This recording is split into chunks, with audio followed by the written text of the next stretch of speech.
Il y a très très très longtemps de ça à New York, un homme a eu la chance de pouvoir acheter pour très peu d'argent un hôtel.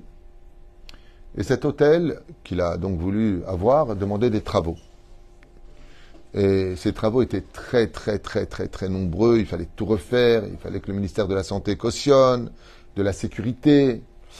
Et très ambitieux, ce juif avait demandé un prêt à la banque.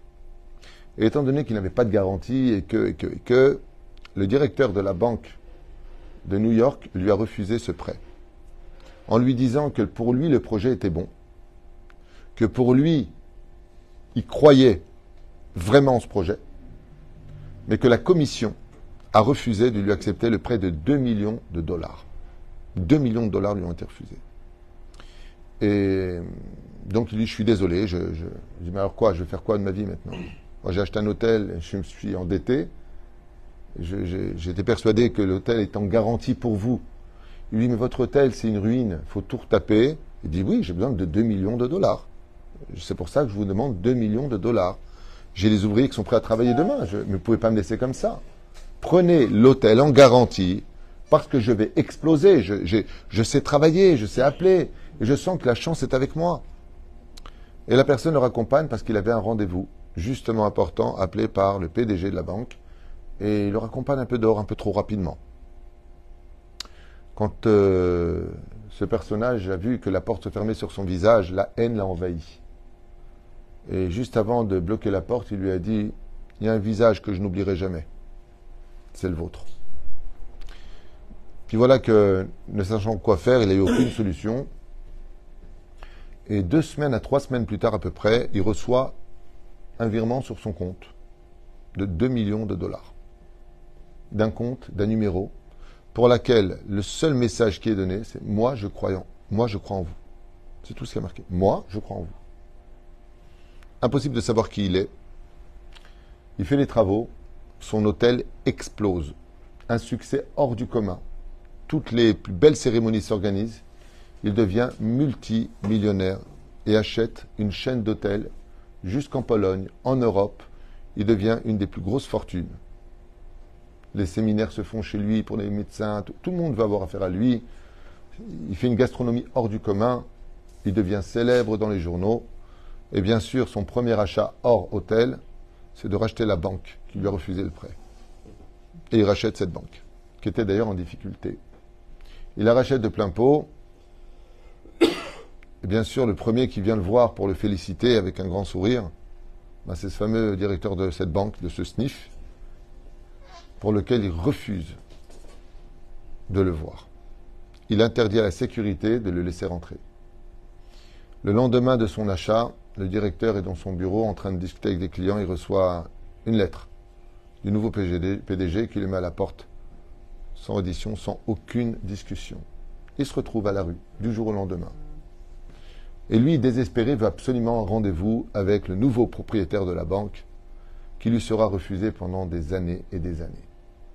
Il tombe malade, il s'est trouvé des boulots à droite et à gauche pour essayer de survivre. Aux États-Unis, c'est capitaliste, donc tu ne travailles pas, tu ne bouffes pas.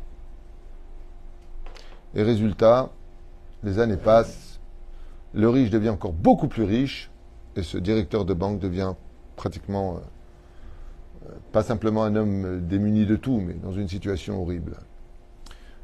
En attendant, leurs enfants respectifs ont grandi, lui a un garçon, le multimilliardaire, et lui a une fille, et la destinée va faire en sorte que les deux se rencontrent. Le fils du propriétaire maintenant de la banque rencontre la fille de l'ancien directeur de la banque. Et l'amour va éclater entre eux. Un amour fusionnel, comme si qu'ils étaient faits l'un pour l'autre. Alors bien sûr, quand va venir le garçon présenter la fille à son père, l'archi-multimilliardaire, eh bien, ça va être une belle rencontre. Et quand il va lui demander son nom et qu'il va comprendre de qui elle est la fille, vous avez bien compris que le père va rentrer dans une colère noire et interdire formellement cette union, pour lequel le fils va se fâcher avec son père, et patati et patata.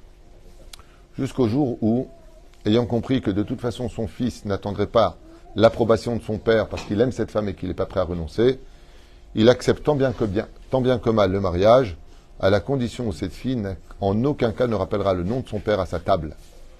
Un nom maudit pour lui. Jusqu'au jour où, à table, elle s'éclate en larmes comme ça. Et lui, il aimait bien cette fille.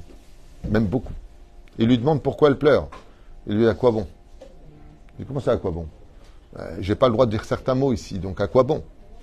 Elle lui dit mais de quoi tu veux parler? Il dit mon père est mourant, il est à l'hôpital, il lui reste peut-être quelques heures, ou dans le meilleur des cas quelques jours. Quand il entend ça, il demande à quel hôpital il est, il y va, il monte dans la chambre et il voit effectivement son ancien banquier qui lui a refusé le prêt, en train de mourir de la maladie. Et juste avant de mourir, il le regarde comme ça et lui dit « Ah, tu acceptes enfin de me rencontrer ?» Et il lui annonce, faisant petit tour parce que les Avrichim sont arrivés, et il lui annonce que il y a 25 ans en arrière, le virement qui a été fait, c'est lui qui lui avait fait. Que lui, personnellement, il croyait en lui, mais que la commission, le PDG, les dirigeants de la banque ne croyaient pas en ce projet, et que les 2 millions de dollars qui avaient été virés, c'était tout simplement lui qui lui avait viré, qui avait vidé toutes ses économies, vendu ses biens, une partie de ses biens, et tout simplement pour lui dire j'attends que tu montes pour venir te voir seulement. Il ne lui a jamais donné rendez-vous en 25 ans. Jamais il lui a laissé rentrer. Quand il vérifie, il lui dit donne-moi une preuve, il lui donne le numéro de compte, il voit que c'est exactement le même, ça, lui qui pouvait l'avoir, et il décède. Et il meurt. Et lui, il a pris de l'âge, bien sûr. Il descend avec sa canne des escaliers et il s'assoit sur un banc. Et à ce moment-là, il dit ça fait 25 ans que j'étais persuadé d'avoir raison de le haïr, alors que tout ce que j'ai mangé, toute ma réussite, je la lui devais. Il suffisait simplement de le rencontrer pour comprendre. Je me suis perdu dans ma vérité et il meurt d'un infarctus de tristesse sur le banc, en plein hiver, sur le trottoir de Brooklyn. Il meurt. Il a rendu l'âme. Il est mort par sa propre vérité. Eh bien, n'oubliez pas tout ça. N'oubliez pas toutes ces réflexions. N'oubliez pas tout ce que nous sommes. C'est très souvent l'émotion de notre injustice ou de ce que l'on a fait ou de ce que l'on attendait de l'autre qui vont nous enfermer dans un univers tel que, en réalité, s'il y avait eu du dialogue, s'il y avait eu de l'objectivité, sans émotion, sans parti pris, prendre du recul. Comme je le dis souvent, quand vous avez des conflits, allez en parler à un chacham, une personne intelligente et sage, qui ne vous connaît pas forcément. Parce que lui, il ne va pas prendre parti et il vous dira où était la vérité que vous n'avez jamais été capable de voir. Parce que vous étiez enfermé dans vos yeux, dans vos réflexions, dans vos émotions. Voilà ce que vient nous apprendre en clin d'œil cette paracha si extraordinaire, qui est loin d'être une histoire.